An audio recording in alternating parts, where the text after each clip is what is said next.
Good morning, everyone.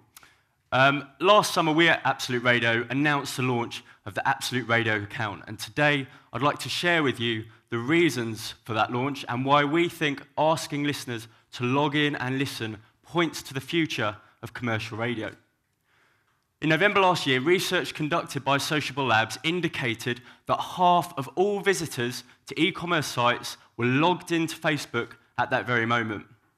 A month later, an EA announced that only a week after the launch of its game Star Wars: The Old Republic, over 60 million logged-in hours had been clocked by their online gamers, which EA could in turn use to understand gaming preferences, such as whether a user preferred to play as a Sith or a Jedi, very important in the gaming world.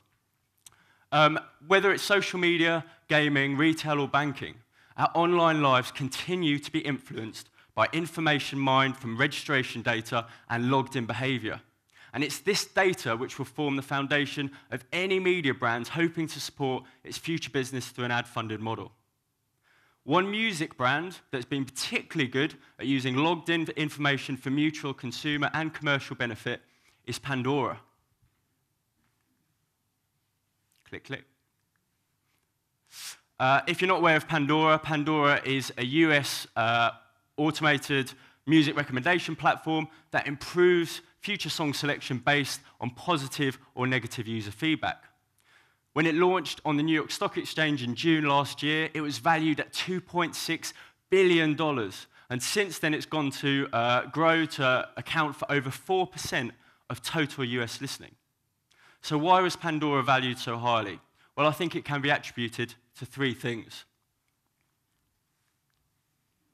Well, you've got two there. I'll go for the first. Access, ease of access. Pandora took advantage of the boom in smartphone adoption by readying apps across all the major mobile operating systems. Since then, they've seen their mobile listening grow from 4.6% in 2009 to over 70% last year. Secondly, audience. Pandora knew that being able to target someone based on their age or gender was of more value to an advertiser than a generic audience. And although, like Spotify, they have a subscription business model, in the 3 months leading up to November 2011, advertising comprised 88% of their total revenues, and being able to target by demographic was key to that. And lastly, Pandora is interactive. They built web-based and social interactivity around their core listen proposition to enhance the consumer experience and the opportunities for advertisers. Of course, Pandora isn't broadcast. When you join a Pandora stream, you're listening to your own personalized music preferences. When you join a radio stream, you are part of a shared listening community. So the challenge for radio has been, how can it take the one-to-one benefits of streaming services like Pandora and combine it with a one-to-many model of broadcast radio? How can it do this? Well, if we address the issue of access first. Any brand connected to their IP audience can access their location data.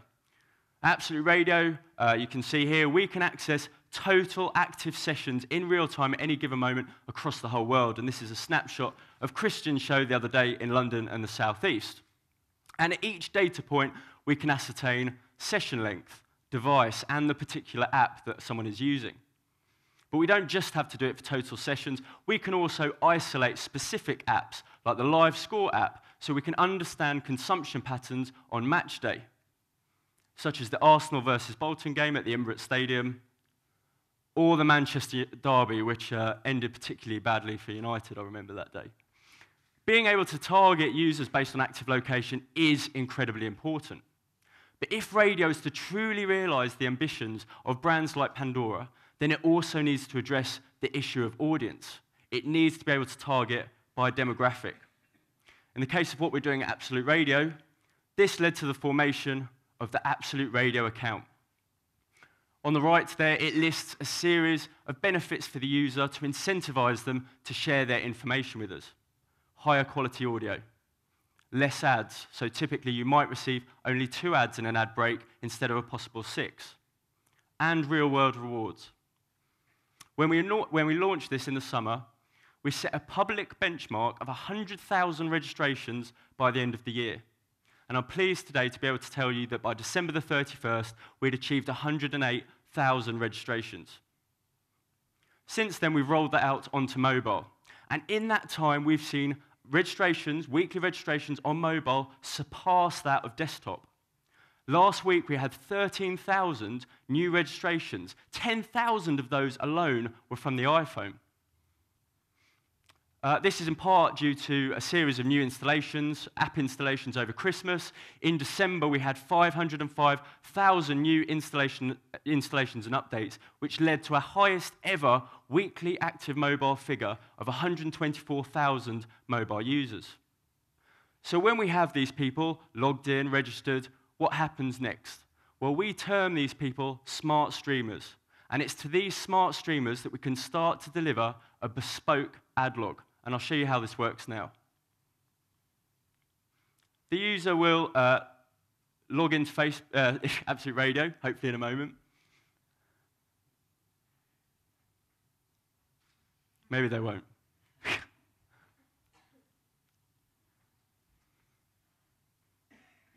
Here we go. So they log in and they join the Absolute Radio content stream. They're listening to the same stream. The stream is in sync as the non-logged in dumb stream. In a moment, you'll hear the ad break. This is the point where the smart stream and the non-logged in dumb stream split from each other. And the smart streamer will hear an ad tailored to their specific demographic and location information. At the same time, the audio ad will trigger a bespoke interactive visual for the user to engage with. Open your radio player window now for more information on the following message. Hey, Kylie. Shh. Sorry. Now you've joined the quiet revolution. Have you seen the new F-Sport Lexus CT200H? Shh. Dark alloy wheels, bold mesh sports grille and spoiler. Shh. The world's first full hybrid luxury compact car with low emissions and excellent fuel efficiency and all the quality, refinement and driving pleasure you'd expect from Lexus. The new F-Sport Lexus CT200H. Join the quiet revolution. Click the banner now to explore the car. Couldn't you really go to work? We call this in-stream advertising. And after a listener has heard typically 2 30-second spots, they would then hear up to 2 minutes of exclusive content while that stream waits for the non-logged in extended ad log on the dumb stream to finish, at which points those 2 streams will converge and will again be completely in sync until the next ad break. The future of in-stream isn't just about targeted messaging on desktop or mobile. It's about targeted messaging on any web-connected smart device, such as IPTV, where the internet, through allowing listeners to log in and listen, begins to redefine radio.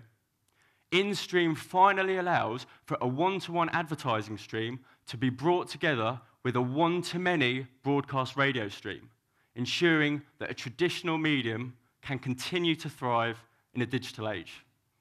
Thank you.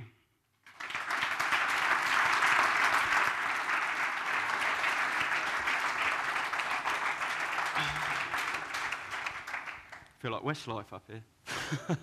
Do you think unless commercial radio finds a business model that is based on personalized advertising, it shrivels and dies?